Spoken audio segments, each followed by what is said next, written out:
ملک ریاض کی بیٹی آمنہ عثمان، جس کے حوالے سے یہ ٹھیکیدار کی بیٹی والا ٹرینڈ بنا ہوا ہے، اس نے اپنے ایک ویڈیو بیان میں اس بات کی تصدیق کر دی ہے کہ اس نے عظمیٰ خان کے گھر جو یلغار کی تھی، یہ سب کچھ اپنی 13 سالہ شادی کو بچانے کے لیے کیا ہے۔ ملک ریاض کی بیٹی کا کہنا ہے کہ اس نے جس گھر پر دھاوا بولا تھا وہ اس کے شوہر کا دوسرا گھر تھا اور اسے اس گھر میں داخل ہونے کی قانونی اجازت تھی۔ سوال یہ پیدا ہوتا ہے کہ اگر یہ واقعی آمنہ عثمان کے شوہر کا دوسرا گھر ہے تو پھر بھی ملک ریاض کی بیوی اور اس کی فیملی جو ہے اس کو اس بات کا اختیار کس نے دیا کہ وہ اپنی ذاتی فوج لے جائیں اور ان لڑکیوں پر تشدد کریں، ان کی فلمیں بنائیں اور انہیں جلانے اور مار دینے کی دھمکیاں دیں؟ ملک ریاض کی بیٹی نے حسان خان نیازی، جو کہ عمران نیازی کا بھانجا بھی ہے، اس پر بھی الزام عائد کیا ہے کہ وہ انہیں اس واقعے کے حوالے سے بلیک میل کر رہا ہے اور پیسوں کا مطالبہ بھی کر رہا ہے۔ اس ویڈیو بیان میں ملک ریاض کی بیٹی نے جہاں اپنی 13 سالہ شادی کو بچانے کی بات کی ہے، وہیں اس نے بڑی ذہانت سے اپنے باپ کے کاروبار کو بچانے کی بھی بھرپور کوشش کی ہے۔ بی بی کا کہنا ہے کہ اس کے شوہر کا ملک ریاض کی فیملی یا کاروبار سے کوئی تعلق نہیں ہے۔ میری ذاتی رائے میں تو ٹھیکیدار کی بیٹی کو اپنے باپ کے کاروبار کے بارے میں فکر کرنے کی ضرورت نہیں ہے۔ اس دھندے میں پاکستان کے بہت سارے ریٹائرڈ جرنیلی جنگجو کام کر رہے ہیں، وہ کسی بھی صورت اس ٹھیکیدار کے کاروبار کو اور اپنی نوکریوں کو نقصان نہیں پہنچنے دیں گے۔ 2-3 روز سے جس طرح سوشل میڈیا پر عظمیٰ خان اور اس کی بہن کے ساتھ یکجہتی کا اظہار کیا جا رہا ہے، ٹویٹس کی جا رہی ہیں، اس سے عظمیٰ خان اور اس کی بہن کو سوشل میڈیا پر تو یقیناً انصاف مل جائے گا، لیکن اس کے باوجود کہ عمران نیازی کا بھانجا بھی اس کی ہر ممکن مدد کر رہا ہے، انہیں پاکستان کے کسی ادارے سے ایسی کوئی توقع نہیں کرنی چاہیے، کیونکہ حسان نیازی ان کے ساتھ ضرور کھڑا ہے، لیکن حسان نیازی کا ماما اس واقعے میں اپنے بھانجے کا ساتھ اس طرح نہیں دے سکتا جس طرح اس نے وکیلوں اور ڈاکٹروں کی لڑائی میں اپنے اس مفرور بھانجے کا ساتھ دیا تھا۔ اس بار مامے کے لیے بھانجے کا ساتھ دینا اس لیے بھی مشکل ہے کیونکہ اس مامے کے جو جرنیلی مامے ہیں، ملک ریاض ان کا بھی ماما ہے۔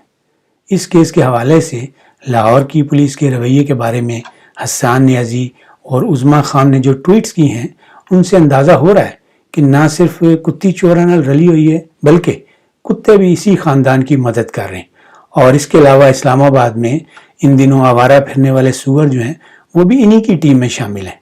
اس لیے عظمیٰ خان کو تھانے کچہری کے اور ہسپتالوں کے چکر لگانے سے کچھ حاصل نہیں ہوگا اور یہ میچ وہ کسی بھی صورت نہیں جیت سکتی۔ زیادہ سے زیادہ اتنا کر سکتی ہے کہ اس میچ کو ڈرا کی طرف لے جائے۔ اس حکمت عملی سے اس کا فلمی کیریئر بھی بچ جائے گا، اس کا لائف سٹائل بھی محفوظ رہے گا اور شاید ٹھیکیدار کی بیٹی کی 13 سالہ شادی جو ہے وہ بھی مزید نقصان سے بچ جائے۔ ویسے تو عظمیٰ خان کا تعلق جس شعبے سے ہے اس میں بھی بہت سارے ایکشن ہیرو پائے جاتے ہیں۔ اسکرین کی حد تک تو یہ لوگ بھی اچھا پولیس مقابلہ کر لیتے ہیں، لیکن عملی زندگی میں گنڈاسا اٹھانا ان کے بس کی بات نہیں۔ ان میں بھی جو زیادہ تر ان کی روزی روٹی اب ان فلموں سے چل رہی ہے جسے وہ لوگ فائنانس کرتے ہیں جن کا سب سے بڑا فائنانسر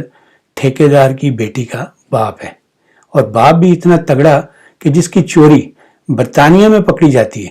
لیکن جب چوری کا مال برطانیہ کی حکومت صادق اور امین عمران نیازی کی حکومت کے حوالے کرتی ہے تو وہ چور اور کرپشن والا پسندیدہ راگ الاپنے کی بجائے خاموش رہتا ہے اور چوری کا مال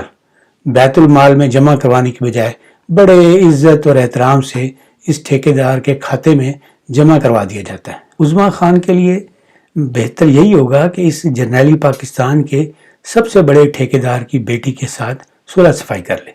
یا پھر بلوچستان میں ایک فوجی کیپٹن حماد کی زیادتی کا شکار ہونے والی مظلوم لیڈی ڈاکٹر کی طرح ملک سے ہجرت کر جائے۔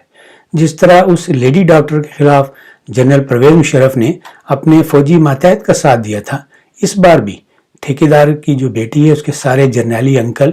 عظمیٰ خان کی بجائے اپنی بھتیجی کا ساتھ دیں گے۔ اگر یہ دونوں آپشن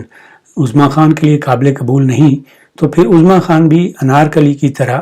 دیوار میں چننے کے لیے تیار رہے، کیونکہ یہ ٹھیکیدار کی بیٹی کا باپ بھی اکبر بادشاہ سے کم ظالم اور طاقتور نہیں ہے،